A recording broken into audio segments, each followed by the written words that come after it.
Eu sou humano e, portanto, nada do que é humano me é estranho. Assim falava o poeta e dramaturgo romano Terêncio, e assim falo eu, Flávio Ricardo Vassoler, escritor, professor, youtuber e nômade, fiel como os pássaros migratórios. E hoje, em mais um vídeo de leitura literária aqui no meu canal do YouTube, Flávio Ricardo Vassoler, eu trago para vocês fragmentos do formidável livro Sejamos Todos Feministas, da escritora nigeriana Chimamanda Ngozi Adichie.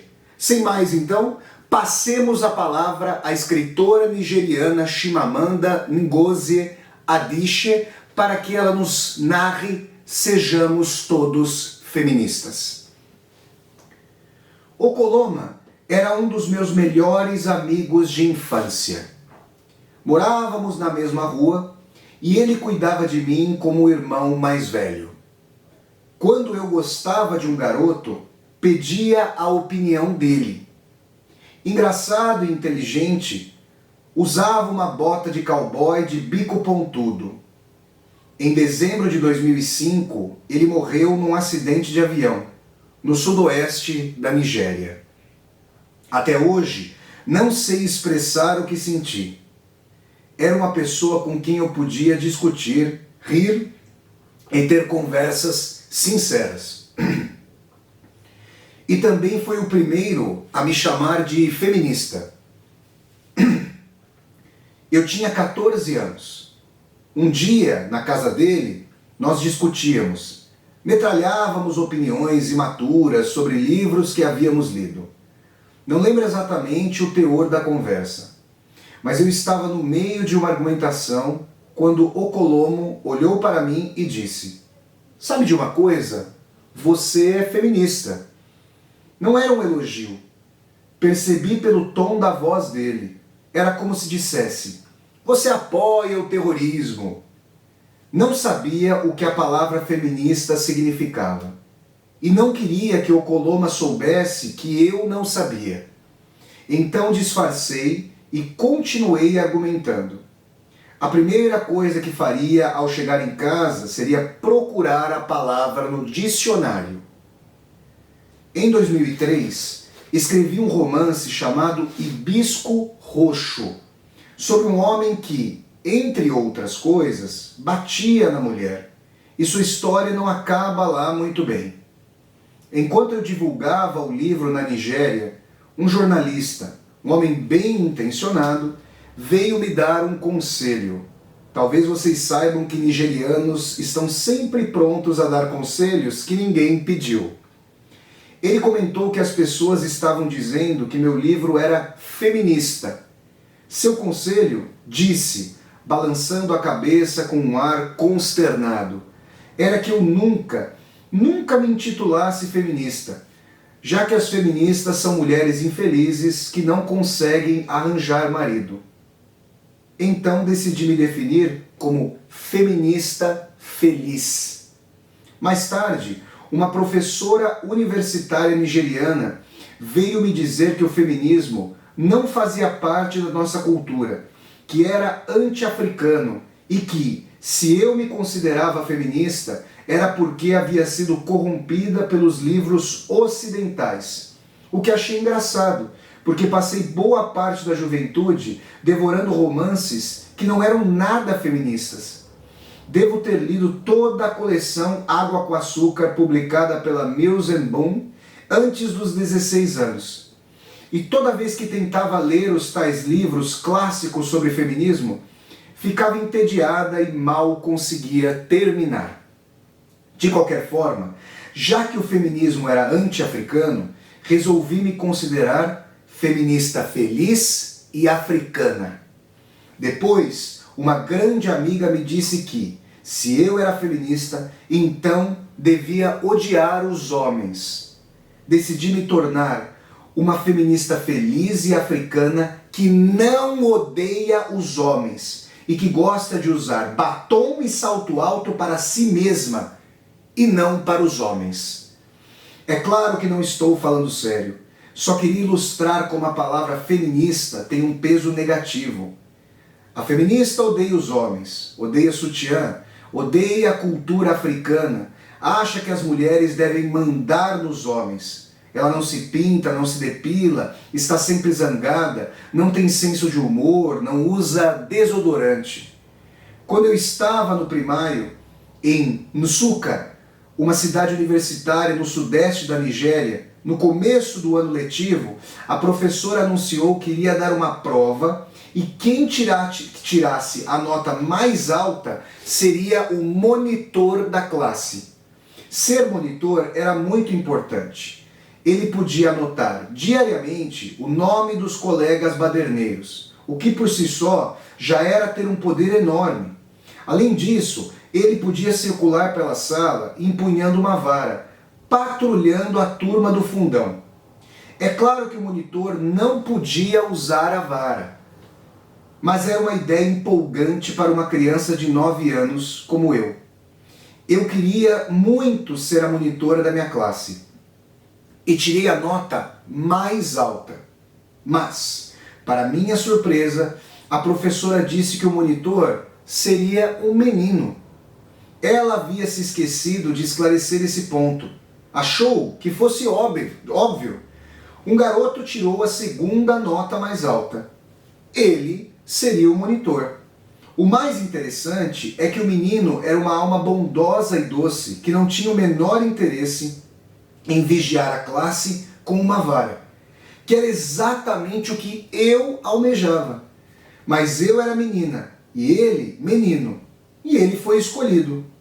Nunca me esqueci desse episódio. Se repetimos uma coisa várias vezes, ela se torna normal. Se vemos uma coisa com frequência, ela se torna normal. Se só os meninos são escolhidos como monitores da classe, então em algum momento nós todos vamos achar, mesmo que inconscientemente, que só um menino pode ser o monitor da classe. Se só os homens ocupam cargos de chefia nas empresas, começamos a achar normal que esses cargos de chefia só sejam ocupados por homens. Eu tendo a cometer o erro de achar que uma coisa óbvia para mim também é óbvia para todo mundo. Um dia estava conversando com meu querido amigo Luiz, que é um homem brilhante e progressista, e ele me disse: não entendo quando você diz que as coisas são diferentes e mais difíceis para as mulheres. Talvez fosse verdade no passado, mas não é mais. Hoje as mulheres têm tudo o que querem. Oi? Como Luiz não enxergava o que para mim era tão óbvio? Adoro voltar para minha casa na Nigéria e passo a maior parte do tempo em Lagos, uma das maiores cidades e o grande centro comercial do país. Às vezes, à noite, quando não está tão quente e o ritmo da cidade desacelera, saio com amigos ou a família e vamos a restaurantes e cafés. Numa dessas ocasiões, Luiz e eu saímos com uns amigos. Em Lagos, há um ritual maravilhoso. Alguns jovens costumam ficar na porta dos estabelecimentos e ajudar as pessoas a estacionar o carro. Lagos é uma metrópole com quase 20 milhões de habitantes, com mais energia do que Londres, com um espírito mais empreendedor do que Nova York. E, portanto, as pessoas estão sempre inventando maneiras de ganhar a vida. Como na maioria das grandes cidades, é difícil encontrar uma vaga para estacionar à noite. Então esses rapazes se viram como podem. Mesmo quando não há nenhuma vaga disponível, eles manobram o carro e, com gestos largos e teatrais, prometem tomar conta do veículo até você voltar. Impressionada com o empenho do sujeito que descolou uma vaga para nós naquela noite, decidi lhe dar uma gorjeta. Abri a bolsa, peguei o dinheiro e lhe dei. E ele, feliz e grato, pegou o meu dinheiro, olhou para o meu amigo e disse: muito obrigado, senhor. Surpreso, Luiz me perguntou: por que ele está me agradecendo? Não fui eu quem deu o dinheiro. Percebi então, pela expressão do meu amigo, que a ficha tinha caído. Para o Flanelinha, qualquer dinheiro que eu pudesse ter certamente provinha de Louis, porque Louis é homem. Homens e mulheres são diferentes. Temos hormônios em quantidades diferentes, órgãos sexuais diferentes e atributos biológicos diferentes. As mulheres podem ter filhos, os homens não. Os homens têm mais testosterona e, em geral, são fisicamente mais fortes do que as mulheres. Existem mais mulheres do que homens no mundo. 52% da população mundial são mulheres, mas os cargos de poder e prestígio são ocupados pelos homens. A já falecida nigeriana Wangari Maathai, ganhadora do Prêmio Nobel da Paz, se expressou muito bem e em poucas palavras, quando disse que, quanto mais perto do topo chegamos, menos mulheres encontramos. Na última eleição dos Estados Unidos, ouvimos com frequência falar da lei Lilly Ledbetter, que visa a equiparação salarial das mulheres. Se formos além do nome bonito e aliterativo, o significado é o seguinte: nos Estados Unidos da América, quando um homem e uma mulher têm o mesmo emprego, com as mesmas qualificações, se o homem ganha mais, é porque ele é homem. Então, de uma forma literal, os homens governam o mundo. Isso fazia sentido há 1000 anos. Os seres humanos viviam num mundo em que a força física era o atributo mais importante para a sobrevivência. Quanto mais forte a pessoa, mais chances ela tinha de liderar. E os homens, de uma maneira geral, são fisicamente mais fortes. Hoje, vivemos num mundo completamente diferente. A pessoa mais qualificada para liderar não é a pessoa fisicamente mais forte. É a mais inteligente, a mais culta, a mais criativa, a mais inovadora. E não existem hormônios para esses atributos. Tanto um homem como uma mulher podem ser inteligentes, inovadores, criativos. Nós evoluímos, mas nossas ideias de gênero ainda deixam a desejar. Não faz muito tempo, ao entrar num dos melhores hotéis na Nigéria, um segurança na porta me parou e fez umas perguntas irritantes. Nome, número do quarto da pessoa que eu visitava. Eu conhecia essa pessoa? Poderia provar que era hóspede do hotel e mostrar a minha chave? Ele automaticamente supôs que uma mulher nigeriana e desacompanhada só podia ser uma garota de programa. Uma nigeriana desacompanhada não pode ser hóspede e pagar por seu quarto. Um homem pode entrar no mesmo hotel sem ser perturbado. Parte-se da premissa de que ele está lá por uma razão legítima. Aliás, por que esses hotéis não se preocupam mais com a procura por garotas de programa do que com a oferta aparente? Em Lagos, não posso ir sozinha a muitos bares e casas respeitáveis. Mulher desacompanhada não entra. É preciso estar com um homem. Amigos meus, homens, costumam ir a baladas e acabam entrando de braço dado com mulheres desconhecidas.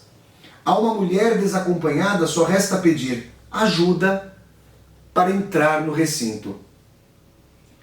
Sempre que vou acompanhada a um restaurante nigeriano, o garçom cumprimenta o homem e me ignora. Os garçons são produto de uma sociedade em que se aprende que os homens são mais importantes do que as mulheres. E sei que eles não fazem por mal, mas há um abismo entre entender uma coisa racionalmente e entender a mesma coisa emocionalmente. Toda vez que eles me ignoram, eu me sinto invisível. Fico chateada. Quero dizer a eles que sou tão humana quanto um homem e digna de ser cumprimentada. Sei que são detalhes, mas às vezes são os detalhes que mais incomodam. Não faz muito tempo, escrevi um artigo sobre o que significa ser uma mulher, ser uma jovem mulher em Lagos. Um conhecido disse que havia muita raiva no texto, que eu não deveria ter me expressado com tanta raiva, mas eu não via razão para me desculpar. É claro que eu estava com raiva. A questão de gênero, como está estabelecida hoje, é uma grande injustiça. Estou com raiva. Devemos ter raiva. Ao longo da história, muitas mudanças positivas só aconteceram por causa da raiva. Além da raiva, também tenho esperança, porque acredito profundamente na capacidade de os seres humanos evoluírem. Percebi cautela no tom do sujeito e sabia que seu comentário sobre a minha raiva tinha a ver não só com o artigo, mas também com minha personalidade. A raiva, o tom dele dizia, não cai bem em mulheres. Uma mulher não deve expressar raiva, porque a raiva ameaça. Tenho uma amiga americana que substituiu um homem num cargo de gerência. Seu predecessor era considerado um cara durão, que conseguia tudo. Era grosseiro, agressivo e rigoroso quanto a folha de ponto. Ela assumiu o cargo e se imaginava tão dura quanto o chefe anterior, mas talvez um pouco mais generosa. Ao contrário dela, ele nem sempre lembrava que as pessoas tinham família. Em poucas semanas no emprego, ela puniu o empregado por ter falsificado a folha de ponto, exatamente como seu predecessor teria feito. O empregado reclamou com o gerente sênior, dizendo que ela era agressiva e difícil. Os outros funcionários concordaram. Um deles, inclusive, disse que tinha achado que ela traria um toque feminino ao ambiente de trabalho, mas que isso não acontecera. Não ocorreu a ninguém que ela estava fazendo a mesma coisa pela qual um homem teria recebido elogios. Outra amiga minha, também americana, trabalha com publicidade e tem um belo salário. Só há 2 mulheres em sua equipe, ela e uma outra. Certa vez, numa reunião, ela disse que se sentira menosprezada por sua chefe, que havia ignorado seus comentários e elogiara um dos homens que havia emitido uma opinião parecida com a dela. Ela queria se posicionar e enfrentar a chefe, mas ficou quieta. Depois da reunião, foi chorar no banheiro e me ligou para desabafar. Ela não disse o que pensava para não parecer agressiva. Deixou o ressentimento ferver em banho-maria. O que me impressiona em relação a ela e a várias outras amigas americanas é o quanto essas mulheres investem em ser queridas. Como foram criadas para acreditar que ser benquista é muito importante. E isso não inclui demonstrar raiva ou ser agressiva, tampouco discordar. Perdemos muito tempo ensinando as meninas a se preocupar com o que os meninos pensam delas. Mas o oposto não acontece. Não ensinamos os meninos a se preocupar em serem benquistos. Se por um lado perdemos muito tempo dizendo às meninas que elas não podem sentir raiva ou ser agressivas ou duras, por outro, elogiamos ou perdoamos os meninos pelas mesmas razões. Em todos os lugares do mundo existem milhares de artigos e livros ensinando o que as mulheres devem fazer, como devem ou não devem ser para atrair e agradar os homens. Livros sobre como os homens devem agradar as mulheres são poucos. Dou uma oficina de escrita em Lagos e uma das jovens que participa do grupo me disse que um amigo lhe havia prevenido de não prestar atenção ao meu discurso feminista, sob pena de absorver ideias que destruiriam seu casamento. Essa é uma ameaça, a destruição de um casamento, a possibilidade de acabar não se casando, levantada contra as mulheres na nossa sociedade com uma frequência muito maior do que contra os homens. A questão de gênero é muito importante em qualquer canto do mundo. É importante que comecemos a planejar e sonhar um mundo diferente, um mundo mais justo, um mundo de homens mais felizes e mulheres mais felizes, mais autênticos consigo mesmos. E é assim que devemos começar, Precisamos criar nossas filhas de uma maneira diferente. Também precisamos criar nossos filhos de uma maneira diferente. Pessoal, esses foram trechos simplesmente formidáveis, libertários, do grande livro da escritora nigeriana Chimamanda Ngozi Adichie, Sejamos Todos Feministas. Se vocês gostaram de mais esse vídeo de leitura literária aqui do meu canal do YouTube, deem um like no vídeo, curtam o vídeo, disseminem esse vídeo pelas redes sociais para que nós possamos chegar cada vez mais e mais pessoas. Se você está chegando ao meu canal pela primeira vez, seja muito bem-vindo e bem-vindo. Eu peço que você se inscreva aqui no canal, toque a sinetinha para poder receber as notificações e deixe aqui embaixo do vídeo o seu comentário para que nós possamos conversar. E mais, se você gosta das atividades aqui do meu canal do YouTube, considere a possibilidade de, aqui embaixo desse vídeo, clicar na tecla Seja Membro. E aí, se tornando um membro, uma membro humanista, você pode contribuir, segundo sua possibilidade financeira, para a continuidade desse meu projeto de universidade aberta no YouTube. Então é isso, pessoal. Até o próximo vídeo de leitura literária, gente. Tchau, tchau!